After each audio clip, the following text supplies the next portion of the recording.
BoxingVoice.com live with Dan Birmingham, best known for his work with Winky Wright and now with hot upcoming prospect slash contender Keith one-time Thurman. Mr. Birmingham, how are you doing today? Doing great, thanks. Now, you got on your hands sort of a hot commodity in Keith Thurman. I mean, a guy that jumps up and down in weight, a guy that's exciting, good-looking kid, and definitely good for boxing. What's your overall assessment of Keith Thurman? Well, Keith's been in my gym 10 years. Ben Getty brought him in my gym 10 years ago, and I've been his assistant trainer for a long time till I took over about 3.5 years ago. And he's a huge talent. He's one of a kind. He's got everything: movement, boxing, punching power. Real smart kid. What do you see for this year for Keith Thurman? I mean, clearly he has this fight March 9th in front of him, but assuming he gets past Mr. Zavik, what do you think is the future that holds for Keith Thurman? I think Keith's primed and ready for a title fight right now, and you'll see March 9th. He's got all the tools, so we just let Al Haymon work his magic. Absolutely. It's always a good thing to be with Al Haymon.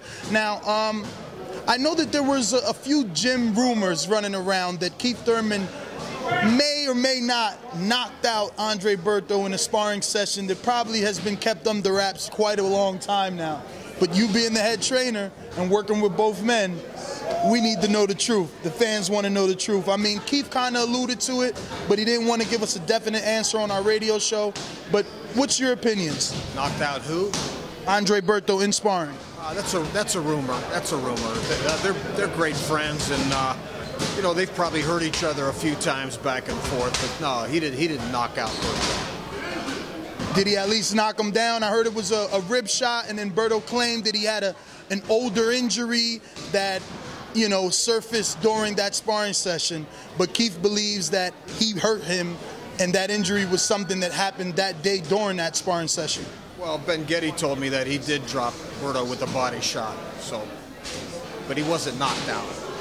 All right, so now at the 147-pound division, like my interview earlier with Keith, it's a bit slim, but there are some big names. If this was a perfect world and you had your pick of the litter, who would you want to see Keith Thurman in with? Well, according to Keith wants Malignaggi, Bradley, Mayweather, bring them all. It doesn't matter who it is at this stage. Any of those styles you see posing more of a threat or less of a threat for Keith? Well, I mean, Mayweather's in a class by himself, but Malignaggi, he's quick-handed, quick-footed, got to cut the ring off. Keith can do all that. Bradley, same thing, quick hands, not a big puncher, which is doomsday for both them guys. Now, Keith Thurman is a guy that has a lot of power, but he looks a little smaller than his opponent. Dan Zavik's a guy with broad shoulders, a big back, the European guard, and these Europeans usually go to the body a lot. What would Keith Thurman have to do to negate some of Dan Zavik's tactics? Well, we're going to go out there and box him early. Use his rhythm, his timing, use his jab, and create openings with his feints and his movement. Now, you've been training him for 10 years. How would 2013's outlook be for you and for Keith? What would you want to see? Well, first of all, Ben Getty was his trainer since he was 7 years old. And I was his assistant trainer for about 8 years, and then I took over when Ben passed away. Ask me the question again. What would you want to see for the rest of 2013 for Keith Thurman? Well, everything's been so positive since he signed with Al Haymon, so I really let them work that out. Bring any champ on, it doesn't matter. He's ready with his amateur credentials.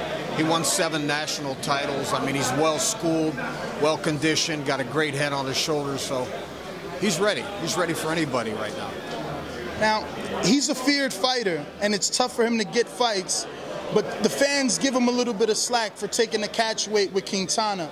What's your thoughts on that fight as far as the catch weight? Was it something that Quintana asked for, or was it something Team Thurman asked for? Actually, it was Team Thurman because Keith is a welterweight. He makes welterweight easy, but the opportunity presented himself, so Al Haymon negotiated the weight deal. Now, his last opponent in Lara before Quintana, many feel that wasn't an HBO caliber fighter, and Keith got the opportunity to showcase his talents. While he put on a great performance and definitely gained some fans, he made a bold statement in calling out Mayweather. Those two things didn't mix well for fans because Lara's not on the caliber of a Mayweather. So knocking out a contender or a veteran doesn't necessarily mean you're knocking on the doors of the pound-for-pound king. Your thoughts? Well, first of all, Lara was 32-1 and never been down. And Keith put him down and stopped him. So, you know, it doesn't matter about the name. He was a tough Mexican fighter. As far as Quintana goes, Quintana has a win over Paul Williams. And Paul Williams is a feared fighter. You talk about a feared fighter. And that was a huge win for Quintana. As far as it being an HBO fight, I think Keith just made it look easy, that's all.